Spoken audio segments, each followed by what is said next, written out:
യൂത്ത്സിനും മുതിർന്നവർക്കും എല്ലാം. 2-ാം അധ്യായം 2-ാം അധ്യായത്തിന്റെ 4-ാം വാക്യം കണ്ടോ? വശീകരണ വാക്കുകൊണ്ട് ആരും നിങ്ങളെ ചതിക്കരുത്. നിങ്ങൾ കേട്ടോ, ആരാലും നിങ്ങൾ എന്ത് ചെയ്യപ്പെടരുത്? ചതിക്കപ്പെടരുത്.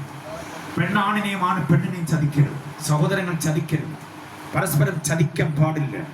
ആരും ആരെയും ചതിക്കരുത്. ഭാര്യ ഭർത്താവിനെയും ഭർത്താവ് ഭാര്യയും ചതിക്കരുത്. സുതാര്യമാകണം ബന്ധം. വശീകരണ വാക്കുകൊണ്ട് ആരും നിങ്ങൾ എന്ത് ചെയ്യരുത്?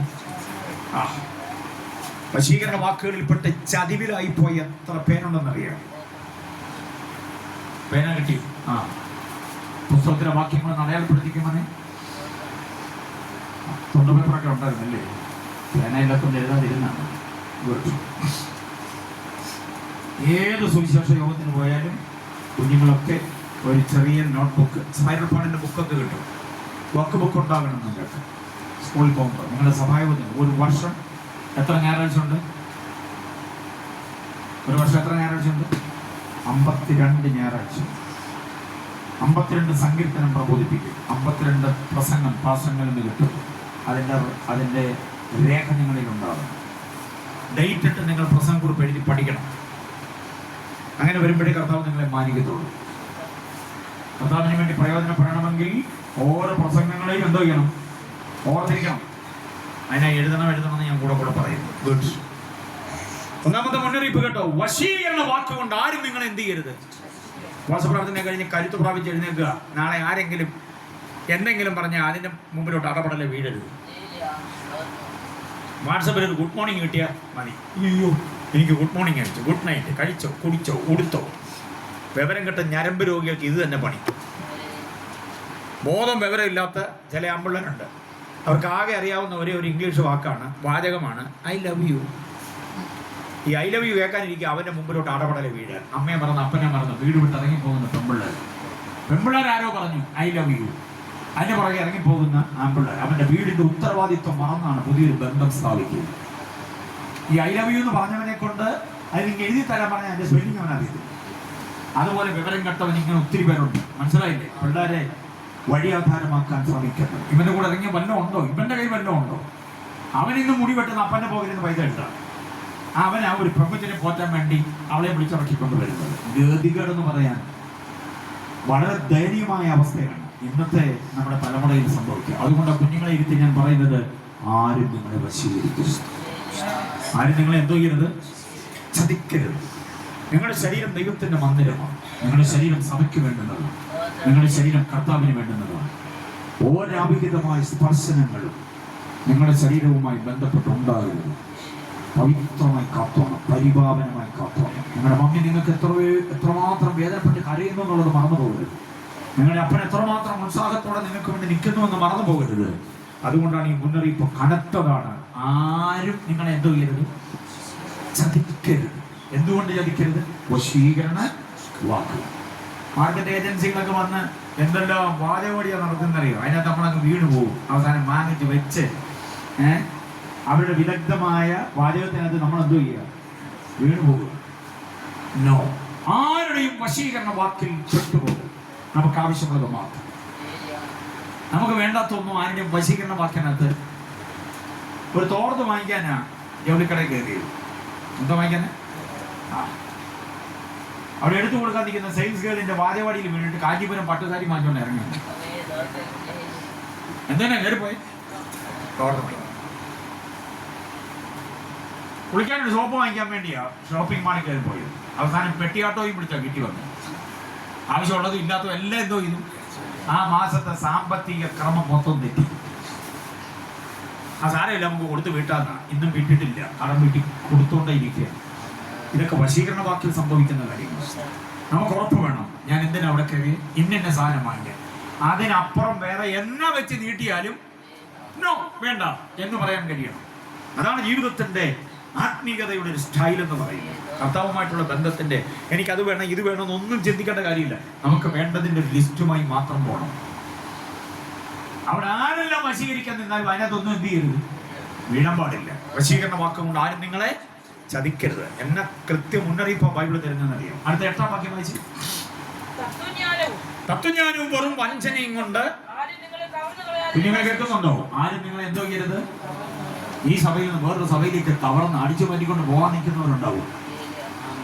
മനസ്സിലായില്ലേ? നിങ്ങളുടെ പള്ളി ഇങ്ങനെയല്ലേ? ഞങ്ങളുടെ പള്ളി വന്ന് നോക്കുക, എന്നാ ഗംഭീരം വന്നറിയാം, ഇവിടെ നിന്ന് അടിച്ച് അങ്ങോട്ട് കൊണ്ടുപോകാം. നിങ്ങളെങ്ങനെ നിങ്ങളുടെ പള്ളിയിലോട്ട് പോകുന്നത്? എങ്ങനെ പോകുന്നത്? രാവിലെ നടന്നോ? നടക്കാനോ? പള്ളിയിൽ പോകുന്നോ? നടന്നോ? നിങ്ങൾ ഒരുങ്ങി നിങ്ങളുടെ വീട്ടിൽ തന്നെ നിന്നാൽ മതി. ഞങ്ങളുടെ വണ്ടി വന്ന് നിങ്ങളെ എടുത്ത് അതിനകത്താക്കി ഞങ്ങളുടെ ആരാധന കഴിഞ്ഞിട്ട് തിരിച്ച് വീട്ടിൽ കൊണ്ടുവിടും. മനസ്സിലായില്ലേ? വശീകരണം അതുപോലെ തന്നെ കവർന്ന് കളയുന്ന ഇടപാടുമാണ്. നിങ്ങളുടെ ആരാധന കഴിയുമ്പോൾ എന്നാ ഉണ്ട്? ആരാധന കഴിയുമ്പോൾ എന്നാ ഉണ്ട്? 3 അല്ലേലി 2 ആശീർവാദമുണ്ട്. അയ്യോ, അത്രേ ഉള്ളൂ. ഞങ്ങളുടെ ആരാധന കഴിയുമ്പോൾ കുഴിമന്തിയാണ്. അപ്പൊ ഇത് 2 പ്രാവശ്യം കേട്ട് കഴിയുമ്പോൾ ആരാധനയ്ക്ക് അങ്ങോട്ട് പോകും. അവിടെ ബിരിയാണിയാണ്. ചിക്കൻ വേണ്ടുന്നവർക്ക് ചിക്കൻ, മട്ടൻ വേണ്ടുന്നവർക്ക് മട്ടൻ, വെജിറ്റബിൾ മതിയെങ്കിൽ അത്, ഐസ്ക്രീം ഏതെല്ലാം ടൈപ്പാന്നറിയോ ആരാധന കഴിയുമ്പോൾ. പിന്നെ പിള്ളേർ എങ്ങോട്ട് തന്നെ പോകും? അവിടെ തന്നെ പോകും. മനസ്സിലായില്ലേ? നിങ്ങളുടെ സഭയിൽ വെള്ളം ഇട്ടുണ്ടെങ്കിൽ വരാനല്ലേ പറ്റുള്ളൂ. ഞങ്ങളുടെ അവിടെ ഒരു കുഴപ്പമില്ല, 3/4 ആയാലും കുഴപ്പമില്ല. പിള്ളേർക്ക് പോകാൻ വലിയ സൗകര്യത. അതാ ഈ പുതിയ ടെന്റിൽ ആള് നിറയുന്നതിന്റെ കാരണം അതാണ്. അവിടെ വേർപാടില്ല, വിശുദ്ധിയില്ല, മറ്റേടപാടൊന്നുമില്ല, ആർക്കും എന്തും ആകാം. അങ്ങനെയുള്ളൊരു സ്ഥിതിയിലേക്ക് വരും. അവിടേക്ക് കവർന്ന് കളയും. പക്ഷെ മാതൃസഭയോട് കൂറ് വേണം. നിങ്ങൾക്ക് വേണ്ടി പ്രാർത്ഥിക്കുന്ന അഭിഷക്ത ദൈവദാസന്മാരോട് നിങ്ങൾക്ക് ആത്മാർത്ഥത വേണം. ആരെങ്കിലും വിളിച്ചാലും ആരെങ്കിലും ചാക്കിട്ടാലും ഒന്നും അങ്ങോട്ട് പോകരുത്. വശീകരണ വാക്കെന്ന് മാത്രമല്ല, ആരും നിങ്ങളെ എന്ത് ചെയ്യരുത്? കവർന്ന് കളയും. ഉപദേശത്തിൽ നിന്ന് കവർന്ന് കളയും. പള്ളിയിൽ നിന്ന് കവർന്ന് കളയുക മാത്രമല്ല, ഉപദേശത്തിൽ നിന്ന് കവർന്ന് കളയും. നിങ്ങളുടെ ധാർമ്മികതയിൽ നിന്ന് കവർന്ന് കളയും. അങ്ങനെ കവർന്ന് കളയുന്ന നിരവധി ഇടപാടുകളും. ഈ കവർന്ന് കളയാന്ന് പറഞ്ഞാൽ എന്റെ സംഭവം മനസ്സിലായി. കോഴി കുഞ്ഞുങ്ങളോട് നടക്കുന്നുണ്ടോ? ഒരു തള്ളക്കോഴി മിടുക്കി തള്ള 8-10 കുഞ്ഞുങ്ങളെ കൊണ്ട് നടക്കുന്നുണ്ട്. ചകഞ്ഞു കൊടുക്കുന്ന ചില കുഞ്ഞുങ്ങൾ തള്ളയെ അനുസരിക്കാതെ ദൂരോട്ട് പോകും. മനസ്സിലായോ? ഇപ്പൊ തള്ള വാണി കൊടുക്കും. ഇംഗ്ലീഷ് പറയുന്ന കോഴി അറിയാം. ആശയം മനസ്സിലായോ? പോകരുത്, ഇങ്ങോട്ട് വന്ന തള്ള വിളിക്കും. ഈ തള്ളയുടെ വിളി കേൾക്കാതെ അനുസരിക്കാതെ മുൻപോട്ട് പോകുന്ന ഈ കോഴിക്കുഞ്ഞിനെ നോക്കിക്കൊണ്ട് വാഴക്കയ്യിൽ പമ്മിരിക്കുന്ന ഒരു സാധനമുണ്ട്. നിങ്ങളുടെ നാട്ടിൽ എന്തോ പറയുന്നത്? ഇറമ്പുള്ളും. ഓക്കെ. അങ്ങനെ അവിടെ കില്ലിയാനെന്നും പുള്ളെന്നും ഒക്കെ പറയും. ഓക്കെ. അവിടെ പറയുന്നത് ഇവിടെ പറയുന്നത് വേറെ വല്ല കുഴപ്പമാണോ എന്ന് അറിയാനാണ് ഞാൻ മുൻകൂട്ടി ജാമ്യം എടുക്കും. എന്താണ് പറയുന്നത്? ഇറമുള്ളു. ഇറമുള്ളെന്നാണ് സാറ് കേട്ടുണ്ടോ? അങ്ങനെ സാധനം ഇറമുള്ളെന്നോ? നമ്മളവിടെ കില്ലിയ എന്ന് പറയുന്ന സാധനം പുള്ളെന്നൊക്കെ പറയുന്നത്. ഒരു കുഞ്ഞിനെ പിടിച്ചോണ്ട് പോകുന്നത് കാക്കയല്ല ഞാൻ ഉദ്ദേശിക്കുന്നത്, വേറെ സാധനമാണ്. ഇതിന്റെ പ്രാർത്ഥന എന്തോന്നറിയാമോ? ഇതനുസരിച്ച് തള്ളയെടുത്തോട്ട് പോലേന്നാ പ്രാർത്ഥിച്ചുകൊണ്ടിരിക്കുന്നത്. അത് ഉദ്ദേശിക്കുന്ന ഒരു ദൂരപരിധിയുണ്ട്. ആ ദൂരപരിധിയിലേക്ക് കുഞ്ഞ് വന്നു കഴിയുമ്പോൾ അത് ഒറ്റ ലാൻഡിങ്. ആ ലാൻഡിങ് കുഞ്ഞിന്റെ മുകളിലോട്ടായിരിക്കും. ലാൻഡിങ് കഴിഞ്ഞത് take off. Landing plus take off ഒരേപോലെ നടക്കും. അങ്ങനെ ഫ്ലൈറ്റ് നാസ പോലും ഇതുവരെ കണ്ടുപിടിച്ചിട്ടില്ല. അറിയാമോ? സകല ഫ്ലൈറ്റും അന്തരീക്ഷത്തോടെ പറന്നു വന്ന റൺവേയിൽ ഇറങ്ങിയിട്ട് പിന്നൊന്ന് കറങ്ങി തിരിഞ്ഞെങ്കിലും എന്ത് ചെയ്യാൻ പറ്റുള്ളൂ? തിരിച്ച് കയറി ടേക്ക് ഓഫ് ആകാൻ പറ്റത്തുള്ളൂ. ഈ സാധനം അങ്ങനല്ല. ലാൻഡിങ് പ്ലസ് ടേക്ക് ഓഫ് ഒരിടത്തുനിന്ന് ഒരേ സമയത്താണ്. കണ്ണടച്ച് ഉറക്കുന്നതിന് മുമ്പ് കള്ളക്കോടിക്ക് ഒന്നും ചെയ്യാൻ പറ്റത്തില്ല. നാട്ടുകാരെ കൂവി വിളിച്ചുണർത്തി ബഹളം ഉണ്ടാക്കാനല്ലാതെ പറ്റത്തില്ല. സോപ്പർ കോഴി ഇവിടെ ഇങ്ങനെ നടക്കുമ്പോൾ കുഞ്ഞിനെ എടുത്തുകൊണ്ട് പോകുന്നുണ്ട്, ബഹളം ഉണ്ടാക്കും അപ്പുറത്ത് കോഴി. അമ്മമ്മ ആരാധനയ്ക്ക് ഇടയ്ക്കൊന്ന് കോഴി എന്ന് പറഞ്ഞ് ഇറങ്ങി പോയിട്ടുണ്ട് ഇതിനെ ഓടിക്കാൻ. മനസ്സിലായോ? ഒന്നും ചെയ്യാൻ പറ്റത്തില്ല. കുഞ്ഞിനെ കൂടെ അത് പറഞ്ഞു കളയും. ഭാരമുള്ള തള്ളക്കോഴിക്ക് അതിനൊപ്പം പറക്കാനൊന്നും പറ്റത്തില്ല. അപ്പൊ ഞാൻ പറഞ്ഞു വന്ന ഇതാണ്, അടിച്ചു മാറ്റുന്നതിനെയാണ് കവർന്ന് കളയുക. അമ്മയുടെ കയ്യിൽ നിന്ന്, അപ്പന്റെ കയ്യിൽ നിന്ന്, പാസ്റ്ററുടെ കയ്യിൽ നിന്ന്, സഭയിൽ നിന്നൊക്കെ തലമുറകൾ എന്തോ ചെയ്യും? അപകരിച്ചു കൊണ്ടുപോകും. അതാണ് കവർന്ന് കളയുക. നമ്മുടെ ഒറ്റ കുഞ്ഞിനെ ഒരു ശത്രുവും കവർന്ന് കളയാതിരിക്കാൻ അവർക്ക് കാവലാളാകുന്നത്. കർത്താവിനെ സ്തുതിച്ച് അമ്മമാരോട് പപ്പന്മാരോട് ഞാൻ പറയാം, നിങ്ങളുടെ ATM കാർഡ് നിങ്ങളുടെ കുഞ്ഞുങ്ങളെ കൊടുക്കുന്ന നല്ല കാര്യം, അവർ കൈകാര്യം ചെയ്തോട്ടെ. പക്ഷേ ATM കാർഡ് കൊടുക്കുന്നതിനേക്കാൾ ഗൗരവമായി നിങ്ങളുടെ കണ്ണിൽ കണ്ണുനീര് അവർക്ക് വേണ്ടി ഇൻവെസ്റ്റ് ചെയ്യും. ദൈവസന്നിധിയിൽ കണ്ണുനീർ ഒഴുക്കണം. പെൺപിള്ളേർക്ക് വേണ്ടി, ആൺപിള്ളേർക്ക് വേണ്ടി. ഒരു ദോഷം അവരുടെ ഭാഗത്തുനിന്ന് ഉണ്ടാകാതിരിക്കുക. നമുക്ക് മനസ്സിലായി ഞാൻ പറയുന്ന കാര്യം. രണ്ടാമത്തെ മുന്നറിയിപ്പാണ്, ആരും നിങ്ങൾ എന്ത് ചെയ്യരുത്? കവർന്ന് കളയരുത്. മൂന്നാമത്തെ മുന്നറിയിപ്പ്, അതിന്റെ 16-ാം വാക്യം വായിച്ച്. 16-ാം വാക്യം.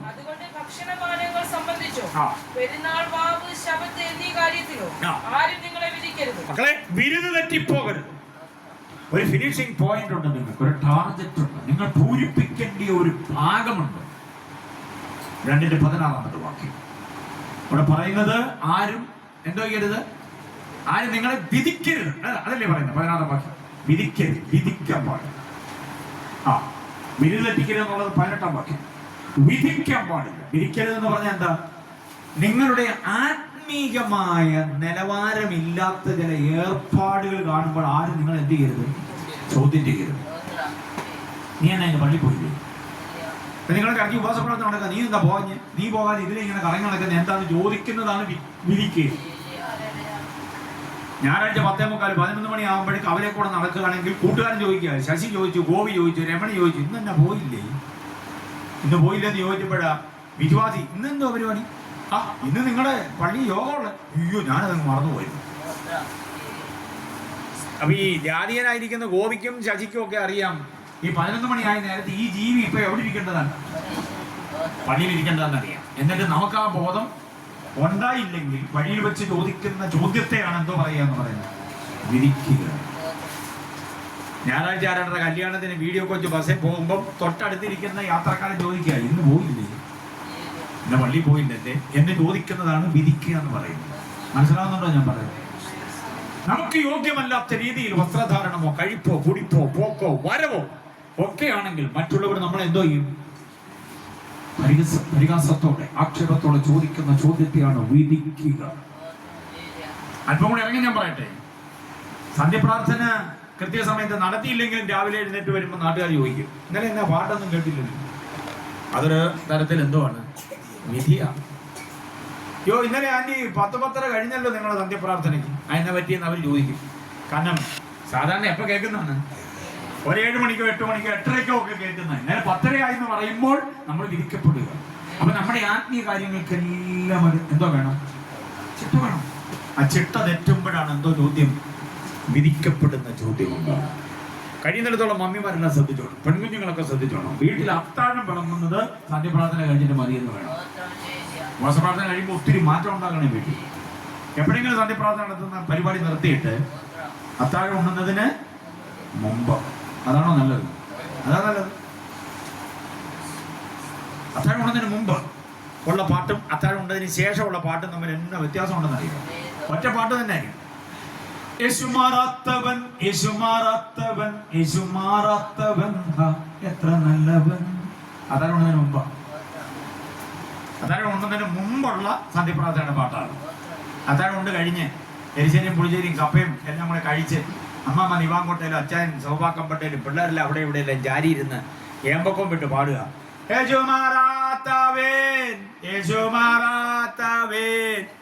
ആദ്യം എന്തോ പാടിയേ? യേശു മാറാത്ത വൻ.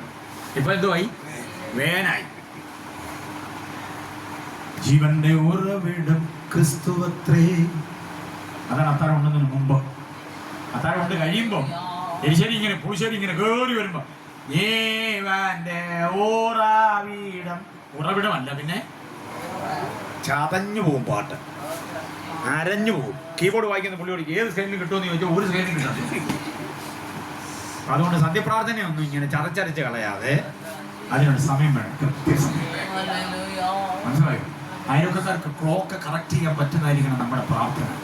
അതേ അവിടെ പ്രാർത്ഥന തുടങ്ങി 7:30 ആയി കേട്ടോ പിള്ളേരെ എന്ന് അവിടുത്തെ അമ്മച്ചി പറയണം. നീ അവിടെ പാട്ട് പാടുന്നു, അമ്മച്ചി അവിടെ ഇരുന്ന് പാട്ട് പാടുന്നു എന്ന് ഇവിടുത്തെ സഹോദരി പറയണം. 7:30 ആയി. നാട്ടുകാർ 5 മണിയായി എന്നറിയുന്നത് നമ്മുടെ പാട്ട് കേട്ടിട്ടായിരിക്കും. 5 മണിക്കൊക്കെ പാട്ടുണ്ടോ? എവിടെ? ഇട്ട വരച്ച പോലെ പിള്ളേർ കിടന്ന് ഉറങ്ങുമ്പോൾ ആര് പാടാൻ? ഉഷകാലം നാം എഴുന്നേൽക്കുക, മനമേ പറ്റി കണങ്ങൾ ഉണർന്ന് ഇതെന്നുള്ള പാട്ടൊക്കെ പാടാറുണ്ടോ? പാടണം. ദൈവദാസന്മാരുടെ ദൈവമക്കളുടെയൊക്കെ വീട്ടിൽ സന്ധ്യപ്രാർത്ഥന വേണം, പ്രഭാത പ്രാർത്ഥന വേണം. മാസത്തിൽ ഒരിക്കലെങ്കിലും ഇടവക മുഴുവനും നിങ്ങളുടെ വീട്ടിൽ വന്നിരുന്ന ഒരു യോഗം കൂടുന്നു എന്ന് ഉറപ്പ് വരുത്തണം. അതൊക്കെ ഏറ്റവും ആവശ്യമാണ്. പാസ്റ്റർ കുടുംബവും വിശ്വാസികൾ എല്ലാവരും കൂടെ നമ്മുടെ കുഞ്ഞു വീടിനകത്ത് വീട്ടിൽ കയറി ഇരുന്ന് ആത്മാവിൽ ആരാധിക്കുന്ന ഒരു ആരാധന 30 ദിവസം കൂടുന്നതിനിടയ്ക്കോണം വേണം. ഈ ആഴ്ചത്തെ കുടുംബ പ്രാർത്ഥന ആർക്ക് വേണം എന്ന് ചോദിക്കുമ്പോൾ ഒരു മൗനം കണ്ടിട്ടുണ്ടോ സഭയിൽ? പാസ് പിന്നെ മേശയിൽ അടിച്ചു ചോദിക്കാം, അല്ലെ ഞാൻ ചോദിച്ച കേട്ടോ, ആർക്ക് വേണം കുടുംബ പ്രാർത്ഥന? ആർക്കും വേണ്ട. ബാക്കി എല്ലാ മാമാങ്കം ഉണ്ട് വീട്ടിൽ. ശ്രദ്ധിച്ചു നോക്കിയേ, വെഡിങ് ആനിവേഴ്സറി ഉണ്ട്, ബർത്ത്ഡേ സെലിബ്രേഷൻ ഉണ്ട്, സകല ഇടപാടും ഉണ്ട്. സഭയുടെ കുടുംബ പ്രാർത്ഥന വേണ്ട. ഇവിടെ കുടുംബ പ്രാർത്ഥന ലിസ്റ്റ് ഒന്നും ഇല്ലല്ലോ. ഞങ്ങളുടെ ചർച്ചയിൽ കുടുംബ പ്രാർത്ഥന വേണോ എന്ന് ചോദിച്ചാൽ ഞാൻ മടുത്തിട്ടുണ്ട്. അതുകൊണ്ട് ലിസ്റ്റ് എഴുതിയിട്ടിട്ടുണ്ട്. പാപ്പത്തിന് കറിയാത്തിന് അന്നമ്മ, ചിന്നമ്മ, ജോജാമ്മ, മേഴ്സി, ഷൈനി എന്ന് പറഞ്ഞ് വീട്ടുപേരടക്കം ഫോൺ നമ്പർ അടക്കം എടുത്തിട്ടുണ്ട്. അപ്പൊ വേണോന്ന് ഞാൻ ചോദിക്കത്തില്ല. അടുത്ത ആഴ്ച നമ്മുടെ കുടുംബ പ്രാർത്ഥന പാപ്പച്ചാന്റെ വീട്ടിലായിരിക്കും. ഞാനങ്ങ് സ്ഥാപിക്കുകയാണ്. വേണോ വേണോന്ന് ചോദിക്കുമ്പോൾ മൗനം ഉണ്ടല്ലോ. ആ മൗനം എന്താണെന്നറിയാമോ? ഈ യോഗം വെച്ചാൽ എത്ര പേര് വരും? സഭയില് 10-60 പേര് വരും. 60 പേർക്ക് 60 ചായ മാത്രം കൊടുക്കാൻ പറ്റുമോ? കടിക്കാൻ എന്തെങ്കിലും കൊടുക്കണം. അപ്പൊ 60 ഉഴുന്ന് വേണം, 60 പരിപ്പ് വേണം. നീ അങ്ങനെ കൊടുത്താൽ മതിയോ? അതോ അപ്പം കറി എന്തോ വെക്കും? പ്രാർത്ഥന വെച്ചാൽ എന്തോ വെക്കും? അപ്പം വെക്കണോ? അപ്പത്തിൻ്റെ കൂടെ കടല വെക്കണോ? ചിക്കൻ വെക്കണോ? അതോ സാമ്പാർ മതിയോ? അതോ ചമ്മന്തി മതി? എന്തോ വെക്കുമെന്നുള്ളതിന്റെ കണക്കൂട്ടലാണ് എന്തോന്ന് ഈ മൗനം. മനസ്സിലായോ? അവസാനം കണക്ക് കൂട്ടി അവസാനം എളുപ്പം വെക്കാനുള്ള ഒരു പരിപാടി യോഗം വേണ്ടാന്ന് വെക്കാനുണ്ട്. അങ്ങനെ യോഗം വേണ്ടാന്ന് വെച്ച് വീട്ടിലൊരു പ്രാർത്ഥന നടന്നിട്ട് എത്ര നാളായെന്ന് പറയാം. വീട്ടിലെല്ലാവരും കൂടെ കൂടിയിരുന്നു സന്ധ്യ പ്രാർത്ഥന നടന്നുകൊണ്ടായിരിക്കാം. പക്ഷെ നിങ്ങളുടെ പാസ്റ്റർ കുടുംബമായിട്ട് വന്ന്, നിങ്ങളുടെ ഇടവകയിലെ വിശ്വാസികളെല്ലാം കുടുംബമായിട്ട് വന്ന് ഉള്ള ഇടത്തെല്ലാം കസേര അങ്ങോട്ട് മാറ്റി, ഡൈനിങ് ടേബിൾ ഇങ്ങോട്ട് മാറ്റി, സോഫാക്കമ്പട്ട അങ്ങോട്ട് നീക്കി, ഇടം ഉണ്ടാക്കി, ചിലതൊക്കെ വാരി മുറ്റത്തിട്ട് നമ്മളെല്ലാവരും കൂടെ വീട്ടിനകത്തിരുന്ന് ഒരു പ്രാർത്ഥന നടന്നിട്ട് എത്ര നാളായി? ആ പ്രാർത്ഥന മുടങ്ങുന്നതിന്റെ പോരാട്ടം ഉണ്ടെന്ന് അതിനകത്ത്. അതാ തമ്മിലുള്ള ചകിട്. അറിയാമോ?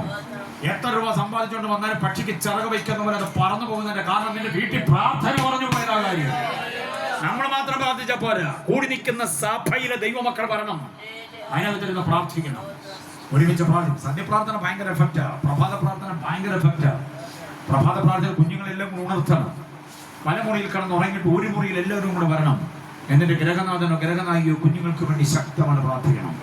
അന്ന് പകലിൽ അവരുടെ ജീവിതത്തിന്റെ ഓരോ ചലനങ്ങളിൽ കർത്താവ് കൂടെ ഇരിക്കണം. അവർ ഓടിക്കുന്ന വാഹനങ്ങളെ കർത്താവ് സൂക്ഷിക്കണം. അവർ പോകുന്ന റോഡ് ക്രോസ് ചെയ്യുമ്പോൾ, റോഡിന്റെ ഓരം ചേർന്ന് പോകുമ്പോഴെല്ലാം കർത്താവ് അവരെ കാത്തുകൊള്ളണം. ഇല്ലെങ്കിൽ ഉണ്ടല്ലോ അവരുടെ ചോര റോഡിൽ വീഴും. അത് വരാതിരിക്കേണ്ടതിന് പ്രഭാത പ്രാർത്ഥന ശക്തമായി ചെയ്യണം. മനസ്സിലായില്ലേ? ഉണ്ടാക്കുന്ന ഒന്നും നമുക്ക് പ്രയോജനമില്ലാതെ വരാതിരിക്കേണ്ടതിന് ആത്മീയ കൂട്ടായ്മ ഭവനത്തിൽ മുടങ്ങിപ്പോകരുത്. ആരും നമ്മളെ എന്തോ ചെയ്യരുത്, വിധിക്കാൻ പാടില്ല. അതാണ് 16-ാം വാക്യം. 18-ാം വാക്യം, ആരും നിങ്ങളുടെ ബിരുദം എന്ത് ചെയ്യരുത്, തെറ്റിക്കരുത്. 18-ന്റെ അവസാന വാക്യം നോക്കിക്കേ. തലയെ മുറുകെ പിടിക്കാതിരിക്കുന്നവർ ആരും നിങ്ങളുടെ ബിരുദം തെറ്റിക്കരുത്. തലയെന്ന് പറഞ്ഞ ക്രിസ്തുവാണ്. ക്രിസ്തുവുമായിട്ട് ബന്ധമില്ലാത്ത ഒറ്റ വ്യക്തിയെ നമ്മളെ നിയന്ത്രിക്കരുത്. നമ്മളോട് അവരാരും ഒരു വിധത്തിലുള്ളതായിരിക്കുന്ന ക്രമീകരണം വരുത്താൻ അനുവദിക്കരുത്. ക്രിസ്തുവുമായി ബന്ധമുള്ളവരെ മാത്രം കൂട്ടായ്മ കൂട്ടണം. അവരുമായിട്ട് വേണം സൗഹൃദം. യേശുവിനെ അംഗീകരിക്കാത്തവന്റെ ആലോചനയുടെ പുറകെ പോകരുത്. കുഞ്ഞുങ്ങളൊക്കെ ശ്രദ്ധിച്ച് നിങ്ങളുടെ ബിരുദം തെറ്റിക്കരുത്. ബാംഗ്ലൂരോ പൂനെയിലോ താനെയിലോ മുംബൈയിലോ കൊൽക്കത്തയിലോ ദില്ലിയിലോ അതല്ലെങ്കിൽ ഇന്ത്യയുടെ വ്യോമാതിർത്തി കടന്ന് അടുത്ത രാജ്യത്തോ പഠിക്കാൻ പോകാനും ഉപരിപഠനത്തിന് ഉപജീവനത്തിന് പോകാനും ഒക്കെ ശ്രമിക്കുമ്പോൾ അതിന് നിന്നെ പിന്തിരിപ്പിക്കരുത്. ദൈവമൊരുക്കുന്ന വഴികൾ.